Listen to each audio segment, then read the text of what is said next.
السلام عليكم ورحمة الله وبركاته. ازيكم حبايب قلبي؟ ان شاء الله تكونوا بخير يا رب. تعالوا بقى نشوفوا مع بعض كده هنعمل صينية القمر دي.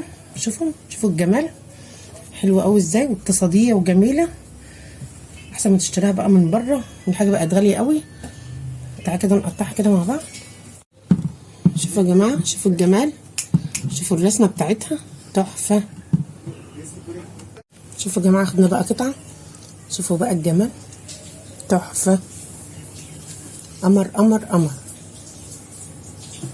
بقى يا جماعه. خدنا بقى قطعه اهي، شوفوا بقى الجمال،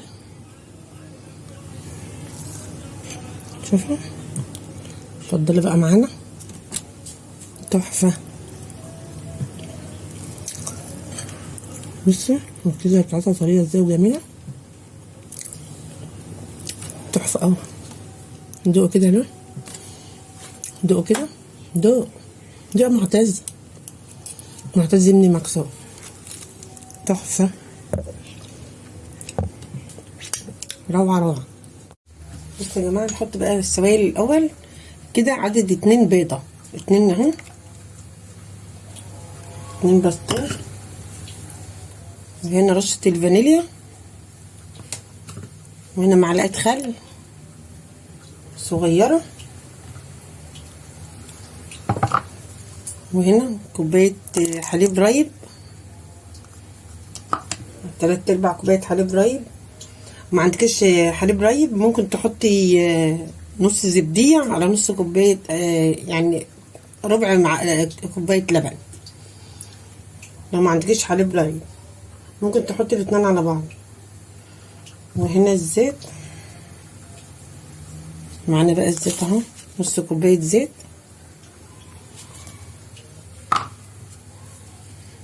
وهنا كوبايه ونص سكر، ادي كوبايه، وكده نص كوبايه،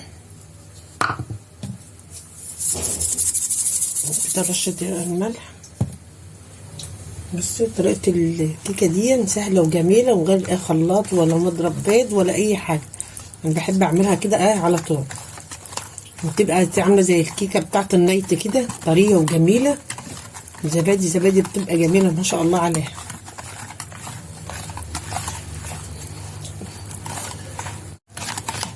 خلاص بقى كده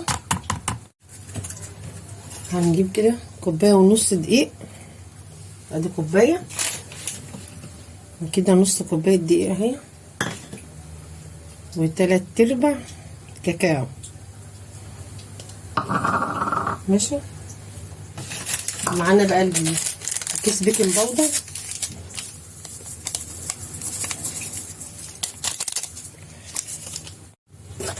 هنقلب بقى كده كل المواد الجافه مع بعضها،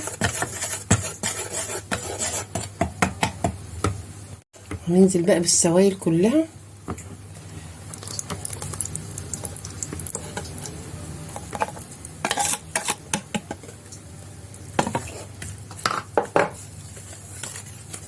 نخلطهم بقى، مواد الجافه مع مواد السايله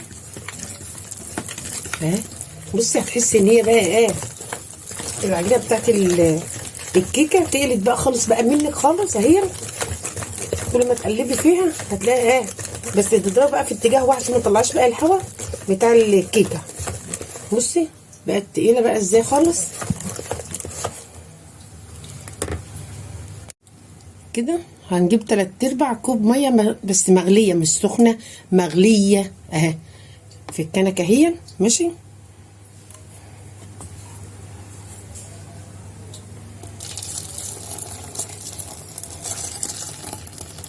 بصي عايزينها بقى مغليه، تلاقي بقى الكيكه بقت خفيفه بقى معاكي، سهله وجميله. وبصوا ما بتاخدش يعني مواعين كتير ولا خلاط ولا مضرب بيض ولا اي حاجه. انا بصراحه بحب اشتغل بها على طول الكيكه دي. قلبي بقى فيها كده تلاقيها بقت خفيفه. شوفوا بقت خفيفه بقى ازاي اهي. كوبايه 3/4 كوبايه الميه المغليه، لازم اهم حاجه تكون بتغلي اهي. خلصت بقى كده معانا بقى الصينيه بتاعتنا، دهناها زيت بالفرشه، وعليها بقى رشه الكاكاو هنحط بقى الخليط، ندخلها بقى الفرن على 180.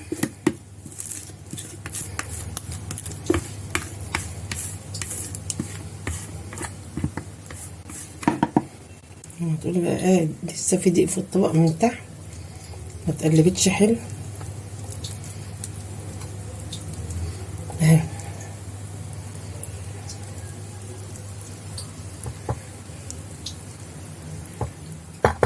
مسخنين بقى الفرن على 180. وبديل اللبن الرايب يا جماعه ممكن تحط زبديه او زبديه ونص، لو ما عندكيش الا زبديه واحده ممكن تحط زبديه واحده وعليها ربع كوبايه حليب، تبقى كده زي اللبن الرايب بالظبط. بصوا يا جماعه معايا بقى المقادير: الكريمه كوبايه كريم شانتيه، كوبايه لبن، كوبايه ميه، بس اهم حاجه يكونوا متلجين، وهنا 3 معالق مطحونين هنا كده او عادي او حبيبات سكر، عشان دي المتحده من غير سكر دي ماشي، بس اهم حاجه تكون الميه متلجه. ما عندكيش حليب يكون كوبايتين ميه عادي. هننزل بكوبايه كريم شانتيه اهي، 3 معالق سكر، كوبايه حليب، كوبايه ميه متلجه. مفيش حليب يبقى 2 كوبايه ميه متلجين، اهم حاجه يكونوا متلجين جامد. نضربهم. معانا بقى الخله كده يا جماعه بعد ما طلعت بقى من الفرن، هنعملها بقى كده اهي، عشان نحط لها بقى نص كوبايه حليب.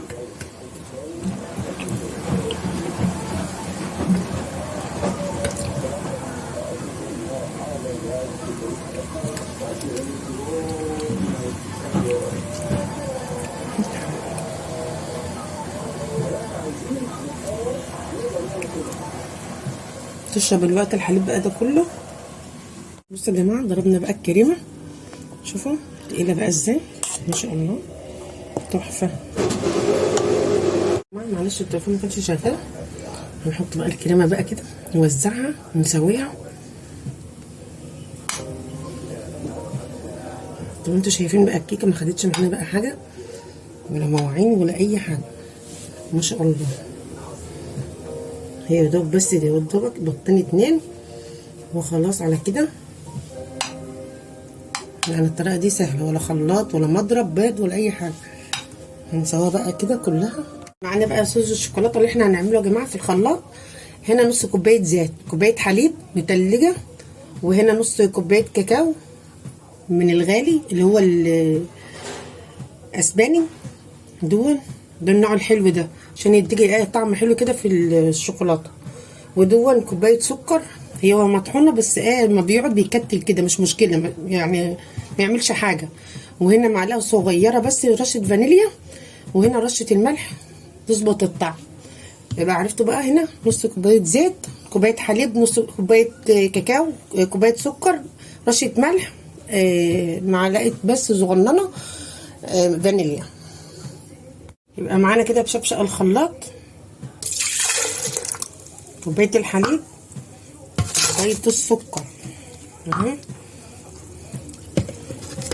نص كوبايه كاكاو، رشه فانيليا، رشه الملح. نضربهم بقى كله ونسيب الزيت بقى الاخر، ننزل سرسوب سرسوب.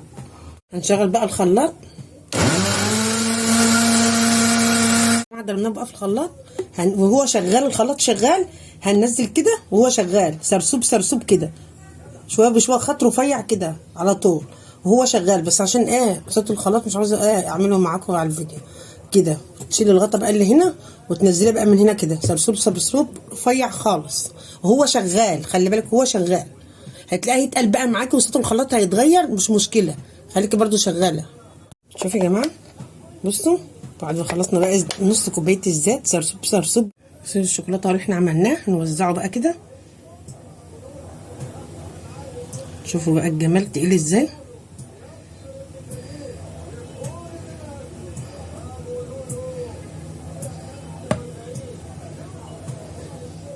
ممكن تعملي بزياده يبقى عندك في الثلاجه، يبقى جاهز عندك، تعملي اي حاجه تبقى جاهزه. هنسويها بقى كده، بس اهم حاجه تكون الكريمه في الثلاجه متلجه.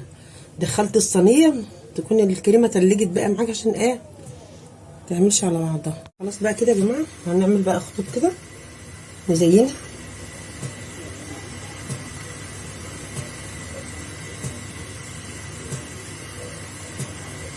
نبدأ بقى كده نعمل بقى الخطوط دي. خلاص كده هناخد بقى كده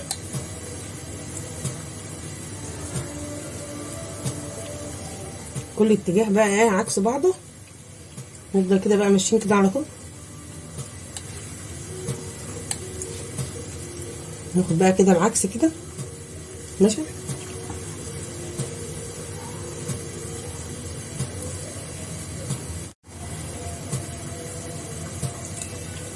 عكس بعضه الخط ماشي.